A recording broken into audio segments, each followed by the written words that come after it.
Bismillahirrahmanirrahim. Assalamualaikum warahmatullahi wabarakatuh. Alhamdulillahi rabbil alamin. Wassalatu wassalamu ala asrafil anbiya'i wal mursalin wa ala alihi wa ajmain, amma ba'du. Alhamdulillah, Masiril muslimin yang berbahagia, pada malam hari ini kita sama-sama telah melaksanakan salat Isya dan insya Allah sebentar akan melanjutkan dengan salat tarawih. Izinkanlah sebelum itu saya ingin menyampaikan beberapa hal-hal yang semoga bisa bermanfaat bagi menambah keimanan kita. A'udzubillahi minasyaitonir rajim. Bismillahirrahmanirrahim. Qala Allah Ta'ala fil Qur'anil Hakim, ya ayyuhan nas budu lil ya ayyuhallazina amanu kutiba alaikumusiyam kama kutiba alal ladzina min qablikum la'allakum tattaqun. Tentu Allah di surat Al-Baqarah ayat 31 menjelaskan bahwa kita diminta untuk beribadah. Salah satu ibadah yang sangat penting yaitu ibadah bulan suci Ramadan, yaitu berpuasa, di mana pada saat kita berpuasa ini bukan hanya menjadi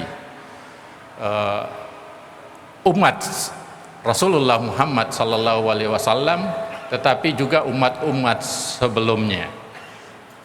Kemudian juga kita pahamin bahwa di surat At-Taha ayat 14 Allah berfirman, ana fa'budi wa aqimis sholata lisikri.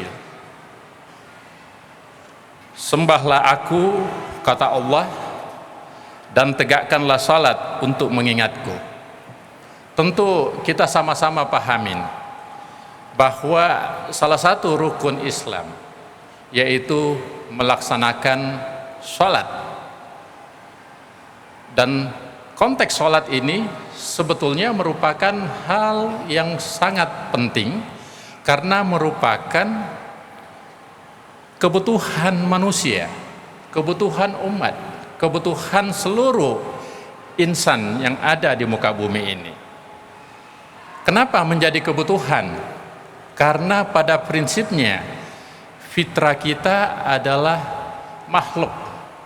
Sebagai makhluk ciptaan Allah Subhanahu wa Ta'ala, selalu terpatri dalam basic insting kita atau prinsip dasar kemanusiaan kita untuk selalu mengabdi kepada Sang Pencipta atau Al-Khaliq. Oleh karena itu di surat Al-Baqarah ayat 30 Allah berkata, wa iskala rabbuka lil malaikati inni ja'ilun fil ardi khalifah. Allah berfirman di dalam Al-Quran menjelaskan, dan ingatlah ketika Allah ingin menjadikan khalifah di muka bumi ini, dan khalifah di permukaan bumi yang akan diciptakan itu yang namanya manusia. Kenapa diciptakan kepada manusia? Karena manusia punya keunikan, manusia punya kelebihan, manusia punya keunggulan dibanding makhluk-makhluk lainnya. Kalau kita merujuk kepada baik itu hadis maupun Al-Quran, secara tegas Allah mengatakan bahwa makhluk yang namanya manusia itu punya keunggulan. Keunggulannya terletak pada hal yang sangat prinsip yang kita sebut dengan al-aqli atau akal budi. Dan kalau kita berbicara tentang akal, tentu kita paham betul letaknya di dalam tempurung kepala kita. Dalam tempurung kepala kita itu sangat berbeda apa yang kita sebut berbagai jenis makhluk-makhluk hidup yang ada di muka bumi ini. Taruhlah kalau kita berbicara tentang binatang, binatang tentu memiliki juga yang disebut otak, memiliki sebuah zat yang ada dalam tubuhnya, tapi kemampuannya berbeda dengan kemampuan otak manusia. Oleh karena itu, dalam pemahaman malam ini saya ingin mengantarkan para jamaah untuk memahami lebih jauh hubungan antara ilmu neuroscience atau ilmu tentang otak manusia dengan apa yang disebut dengan Al-Quranil Karim. Nah, kita taruh contoh bahwa kalau hanya sekedar berdasarkan ukurannya, otak kita itu kita melihat sebetulnya tidak lebih besar dari otaknya gajah. Tetapi kemampuan kita punya hal yang spesifik yang saya sebutkan sebagai seorang peneliti neuroscience atau peneliti tentang otak. Jumlah sel-sel yang ada di dalam otak kita itu, Bapak Ibu hadirin sekalian, jumlahnya 10 pangkat 12 lebih. Artinya ratusan miliar jumlahnya. Dan dari jumlah ini mau dikatakan berarti kalau kita bandingin dengan jumlah penduduk dunia yang hanya sekitar 8 miliar, itu jauh di atas jumlah penduduk bumi ini. Bisa kita sebut sampai dengan 112 kali lebih banyak. Itu sel-sel di dalam otak kita.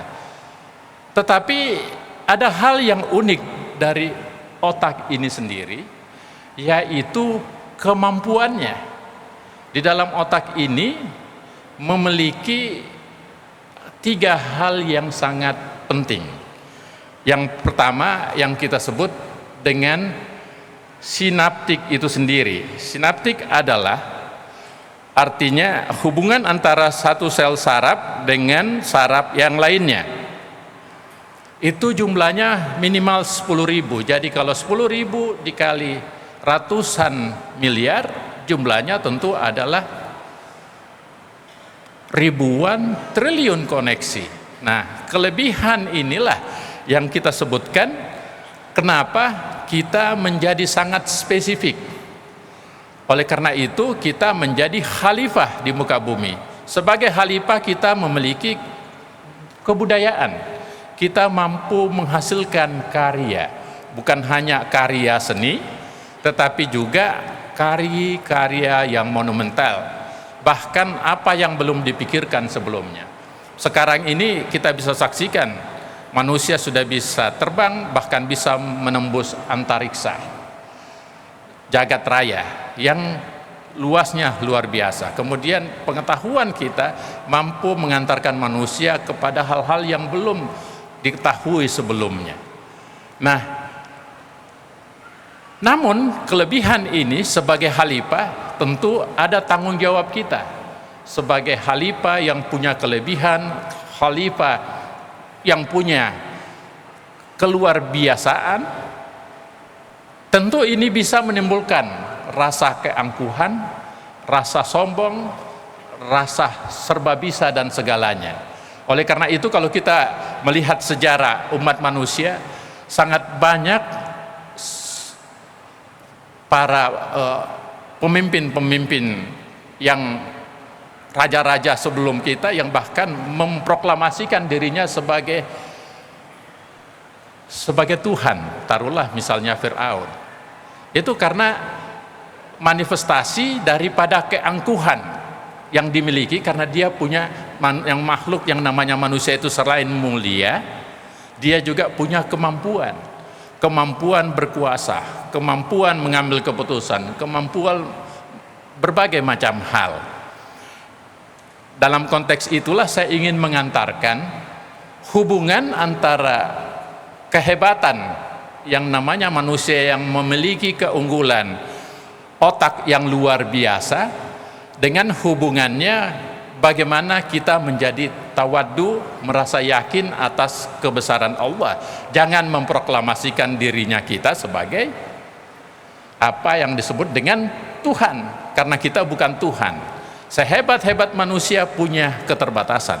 Sehebat-hebat manusia ada masa hidupnya, ada masanya untuk meninggal. Dan ada masanya dia jaya, ada masanya terwujud.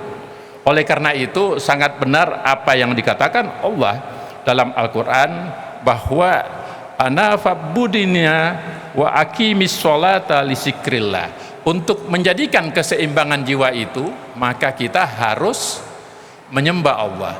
Dan oleh karena itu sembahlah Allah dan tegakkanlah salat untuk mengingatku. Jadi dengan kita selalu salat, kita beribadah, keunggulan kehebatan yang dimiliki oleh kemampuan manusia yang disebut dengan kapasitas kemampuan otaknya yang sudah disahkan sebagai khalifah, yang menyahkan kita, yang mengangkat kita sebagai khalifah adalah Al-Khaliq, Allah Subhanahu wa taala, Allah yang menciptakan kita. Tetapi kita harus tahu diri, kita bukan Al-Khaliq, artinya kita bukan pemilik, kita bukan pencipta, kita hanya sebagai wakil Allah di permukaan bumi ini untuk menjalankan perintah-perintah Allah Subhanahu wa taala. Oleh karena itu kalau kita melihat aspek ibadah tadi, maka ada sebuah gerakan yang sangat-sangat fundamental dan sangat penting yang kita sebut dengan sujud. Tentu kita tahu bahwa salah satu rukun yang paling penting pada saat kita menjalankan ibadah sholat adalah sujud. Oleh karena itu Allah berfirman di surat Al-Alaq ayat 19, wasjud waqtarib, dan sujudlah serta dekatkanlah dirimu pada Allah, dalam konteks bahwa tempat terdekat kita pada saat kita mendekatkan diri pada Al-Khaliq, pada Allah Subhanahu wa taala adalah pada saat kita sujud. Oleh karena itu, apa sih keunggulan sujud ini? Apa manifestasinya? Apa pentingnya dalam konteks selain konteks spiritual, konteks syariah, dan konteks ilmu neuroscience? Rasulullah lewat hadis riwayat Muslim bersabda, seorang hamba paling dekat dengan Rabbnya adalah pada saat sedang bersujud. Tentu instrumen ini sangat penting. Tentu sujud ini merupakan hal yang sangat-sangat spesial. Sebagai hamba Allah, kita datang ke sini melakukan ibadah sholat, baik itu sholat wajib maupun sholat sunnah. Ada hal yang paling atau intinya pada saat kita melakukan ibadah tersebut adalah pada saat sujud. Nah, saya ingin mengantarkan bagaimana pemahaman konteks ilmu neuroscience atau ilmu yang mempelajari tentang otak manusia hubungannya dengan sujud. Tentu ini hal yang luar biasa para jamaah yang kami hormati. Allah Subhanahu wa taala berfirman di surat Ar-Ra'd ayat 28. Allazi amanu wa tahma'innu qulubuhum bisikrillah, Allah bisikrillahi tahma'innul qulub. Allah menjelaskan di dalam Al-Quran, orang-orang yang beriman dan hati mereka menjadi tentram dengan mengingat Allah. Ingatlah bahwa hanya dengan mengingat Allah hati akan selalu tentram. Saya ingin membahasnya dulu dalam konteks hubungan ketentraman dengan apa yang kita sebut dengan ilmu tentang neuroscience ini. Bapak Ibu sekalian, kita sadar salah satu contoh yang paling real dalam hidup ini, tidak pernah ada orang yang dalam hidupnya selalu bahagia. Tidak pernah ada orang dalam hidupnya selalu gembira. Pasti ada saat-saatnya orang bilang bete atau sedih atau bahkan ketakutan dan cemas. Oleh karena itu, kalau di dalam Al-Quran ini sangat tegas bahwa dengan beribadah maka hati kita jadi tentram. Nah, kenapa bisa menjadi tentram? Karena di situ ilmu neuroscience sangat menjelaskan ada dua prinsip di dalam sistem saraf kita. Ada yang kita sebut dengan saraf simpatik dan ada saraf parasimpatik. Saraf simpatik kalau dalam konteks pembuluh darah, dia kerjanya bagaimana supaya terjadi kontraksi. Kemudian pada saat demikian lawannya bisa menyebabkan relaksasi. Hal yang lain, di dalam otak kita, sel-sel saraf yang jumlahnya ribuan triliun koneksi yang ada dalam otak kita, dia terbagi atas dua. Ada yang disebut dengan sel-sel saraf perangsang yang dikode oleh sangat spesial neurotransmitter yang kita sebut dengan glutamanergic. Jadi itu semacam gasnya mobil di otak kita yang ribuan triliun koneksi itu, dia ada keseimbangan. Ada yang berfungsi sebagai memerankan peran untuk seolah-olah kita ambisi terus, gas terus, pokoknya jalan terus, tapi ternyata ada keseimbangan lainnya yang kita sebut dengan saraf-saraf yang intinya parasimpatik, yaitu saraf-saraf atau neuron-neuron yang mengandung inhibitory neuron atau sel-sel penghambat, sel-sel yang membuat rem. Nah, keseimbangan inilah yang bermanifestasi kita menjadi tidak tentram. Kalau dia keseimbangannya terjadi, maka tentu perasaan kita tentram, dan itu sangat bermanifestasi hubungannya pada saat kita melakukan sujud. Bapak Ibu sekalian, itu terjadi suatu proses keseimbangan harmoni yang luar biasa. Kita lakukan dalam riset-riset di laboratorium dan riset-riset berbasis pasien-pasien yang ada di rumah sakit, baik di rumah sakit jiwa maupun di rumah sakit yang memahami itu. Pada saat orang menjelang kesakitan luar biasa, pada saat dia mengingat Allah dan bahkan dia bisa sholat secara khusyuk, rasa sakitnya, rasa nyerinya hilang. Apa maknanya? Bahwa terjadi keseimbangan neurotransmitter di dalam tubuh kita dengan hanya melakukan sholat atau melakukan ibadah yang sangat spesial, yang orang-orang umum mengatakan proses healing. Ini terbukti bukan hanya dalam konteks keseimbangan psikologi tadi, tapi juga dalam konteks kalau kita melakukan riset-riset berbasis laboratorium. Bapak, Ibu hadirin jamaah yang berbahagia, hal yang lain yang saya ingin buktikan bagaimana peran ilmu neuroscience atau sujud ini terhadap berbagai keseimbangan, bahwa pada saat kita sujud, posisi otak kita itu lebih rendah dari jantung. Kita tahu jantung adalah pompa otomatik yang dirangsang oleh sistem parasimpatik. Jadi pada saat jantung itu berdetak secara otomatis, tidak diperintah, dia selalu memompakan diri. Nah, pada saat-saat tertentu, kalau kita tidak pernah bersujud, maka tentu ada area-area tertentu yang ada di kepala kita yang lebih tinggi posisinya dari jantung, tidak menerima cukup saturasi oksigen atau tidak cukup aliran darah ke situ. Oleh karena itu, pada saat kita bersujud, posisi jantung lebih tinggi dari posisi otak kita, maka manifestasinya tentu selain jantungnya menekan darah ke seluruh tubuh, juga ke otak. Tetapi karena bantuan gravitasi bumi, maka tentu alirannya lebih kencang.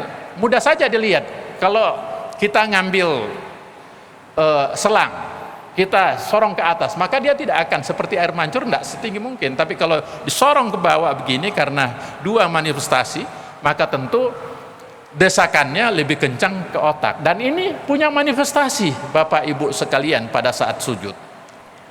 Ada area-area tertentu di dalam otak kita yang disebut dengan prelimbik atau sublimbik yang punya elastisitas terlalu kencang. Jadi dengan desakan tertentu, maka aliran darah itu sampai ke sana.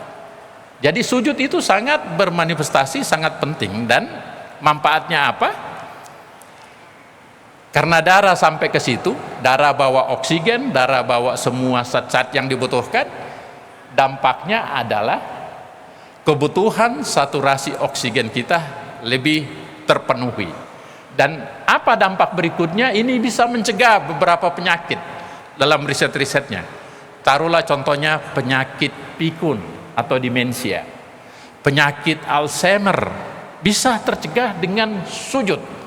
Jadi maknanya sujud luar biasa manifestasinya dalam konteks ilmu neuroscience, dalam konteks hubungannya dengan vaskularisasi.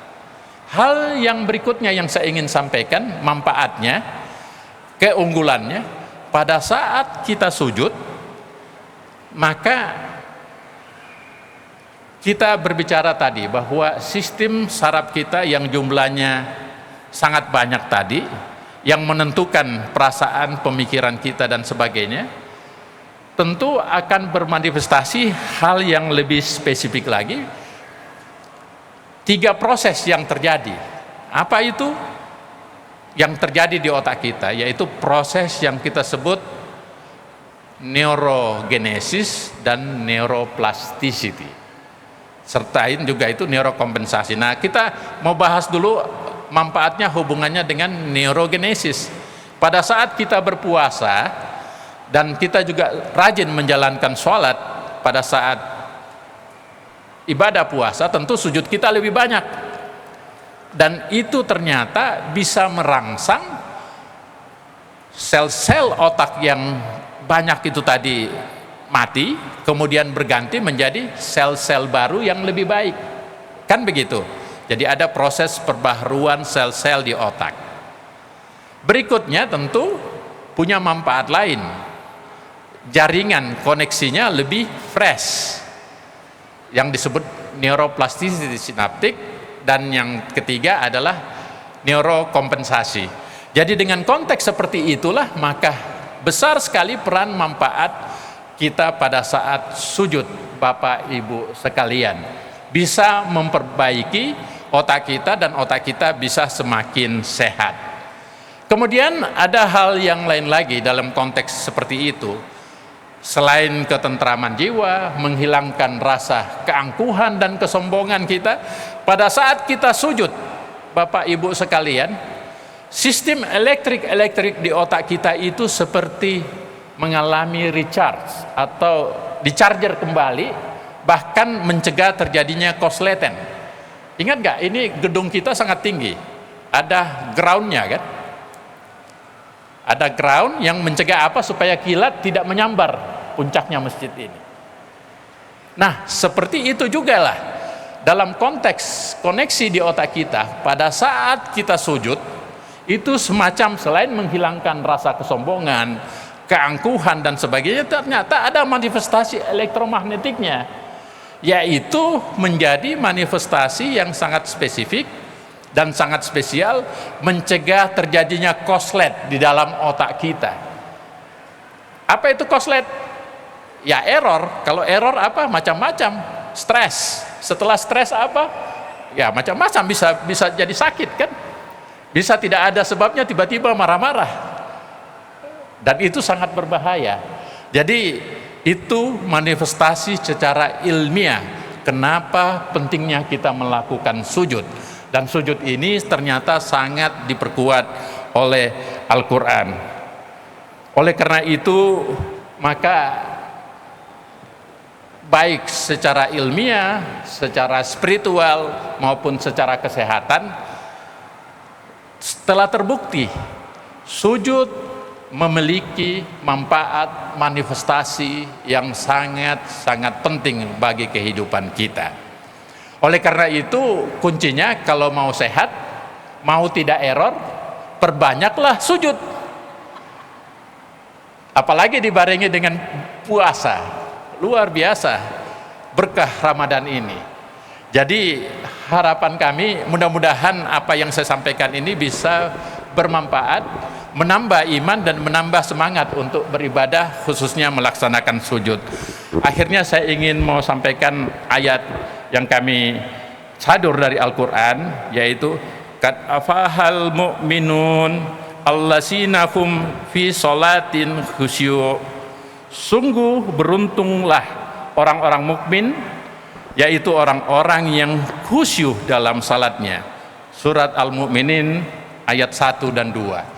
Jadi dengan demikian, kalau kita sudah sehat, kita semuanya bisa menjadi hamba Allah yang mukminin, hamba Allah yang khusyuk dalam salatnya, sehingga insya Allah keberkahan Allah Subhanahu wa Ta'ala akan tercapai.